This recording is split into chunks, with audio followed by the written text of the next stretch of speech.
Hi hello నమస్తే. నేను ఈరోజు చేసేది హెల్తీ స్నాక్స్ గోధుమ పిండితో. కావాల్సింది గోధుమ పిండి, జీలకర్ర, వాము, బటర్, ఉప్పు, కారం. వాము, జీలకర్ర ముందుగానే నానబెట్టుకోవాలి. గోధుమ పిండిని ఒక బౌల్‌లో తీసుకొని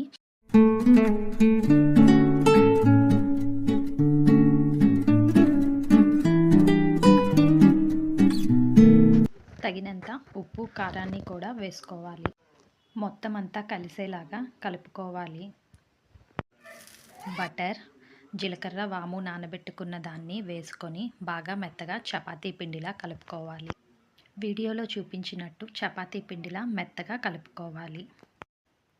5 మినిట్స్ నానబెట్టుకొని ఆయిల్ పెట్టుకొని మనం కలుపుకున్న ముద్దని 2 బాల్స్ లాగా చేసుకొని చపాతీ ఒత్తుకున్నట్టు మెత్తగా ఒత్తుకోవాలి. ఇప్పుడు వీడియోలో చూస్తున్నారు కదా, ఇలాగే రౌండ్గా ఒత్తుకొని చాక్ తీసుకొని చాక్తో కట్ చేసుకోవాలి. వీడియోలో చూపించినట్టు కట్ చేసుకుని